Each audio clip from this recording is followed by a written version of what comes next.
Ce lundi 7 avril 2025, à Ouagadougou, le président du Faso, le capitaine Ibrahim Traoré, a présidé la première session ordinaire du Conseil présidentiel d'orientation et de suivi du Bureau national des grands projets. Fidèle à sa vision, le chef de l'État insiste sur un développement économique responsable, financé sans hypothéquer l'avenir des générations futures, en privilégiant les projets rentables et autofinancés par les usagers. Plus de 90% des projets retenus évitent ainsi l'endettement du pays. Bonjour à tous, merci d'être venus pour cette première session. J'ai pu feuilleter le document sur déjà un bon nombre de projets qui sont, je dirais, matures, qui concernent plusieurs secteurs. Et nous allons donc tout de suite éplucher ces différents projets-là et nous accorder sur certains principes. Mais le principe fondamental étant de travailler au maximum pour ne pas endetter le pays. Je le dis à longueur de journée parce que autant nous travaillons aujourd'hui sur de grands projets, mais il faut penser aux générations futures. Si on doit prendre une dette, c'est pour avoir de l'efficacité et de la rapidité dans des secteurs porteurs qui peuvent être rentables rapidement. Mais s'endetter juste pour certains projets, je pense qu'on doit l'éviter. Et ça, c'est le principe fondamental. Et tous les projets qui vont se présenter à nous, il faudra qu'on réfléchisse pour voir le type d'engagement qu'on doit avoir vis-à-vis de partenaires.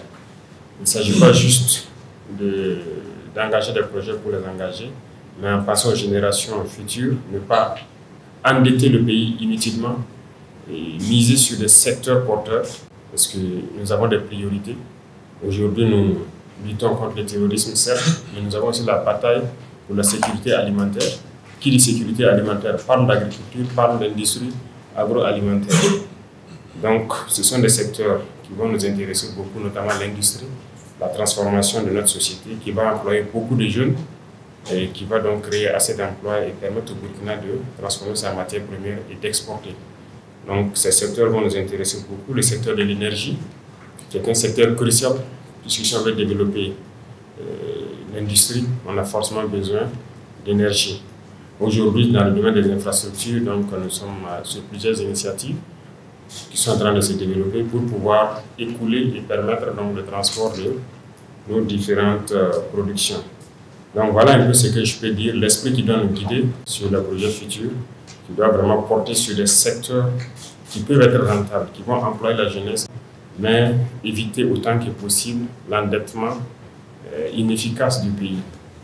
Voilà, donc sur ce, on va essayer de parcourir les différents projets et en fonction de cette orientation, je pense que nous pourrons rapidement décider ce qui pourra être retenu pour suivre le travail et qu'est-ce qui pourra donc être, je ne dirais pas rejeté, mais en tout cas retravaillé. Merci beaucoup. Et sur ce, je déclare donc ouvert la séance. Mwend Panga Bruno Compaoré, directeur exécutif du Bureau national des grands projets du Burkina, a quant à lui indiqué que 27 projets sur 28 présentés ont été validés, ouvrant ainsi la voie à un vaste programme de partenariat public-privé. Il s'agit de la première session du Conseil présidentiel d'orientation et de suivi sur les projets à être exécutés sous forme de partenariat public-privé. Donc il s'agissait de valider l'avant-programme PPP qui avait été validé par la commission PPP présidée par son Excellence Monsieur le Premier ministre. Donc le Conseil présidentiel d'orientation et de suivi qui est présidé par son Excellence le Président du Faso avec son Excellence le Premier ministre est visé essentiellement à valider le programme de partenariat public-privé pour permettre à ces projets d'être exécutés, de négocier, d'être exécutés sous forme de partenariat public-privé.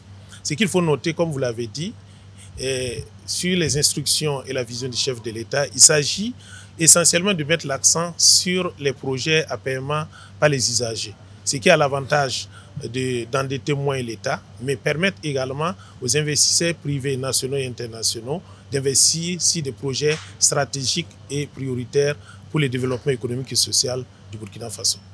Les grandes conclusions de cette session, c'est que les projets qui ont été validés, sur 28 projets qui ont été présentés, maturés, des projets mûrs, il s'agit essentiellement de 27 qui ont été validés. Le seul projet qui a été, disons, retiré pour redimensionnement, c'est le projet de Wissa. Sinon, le reste a été validé, donc 27 sur 28. Et parmi ces 27, il faut noter que les 23 essentiellement sont des projets à paiement par les usagers, ce qui dénote 90 à 26% de projets qui n'endettent pas forcément l'État, ce qui rentre en droite ligne avec la vision du chef de l'État et pour que des projets d'envergure de développement économique et social puissent être déployés pour l'ensemble de la population. Après l'adoption du programme de partenariat public-privé, l'autre étape suivra les négociations avec les investisseurs, ensuite la conclusion des contrats et éventuellement le déploiement de ces projets sur le plan exécution.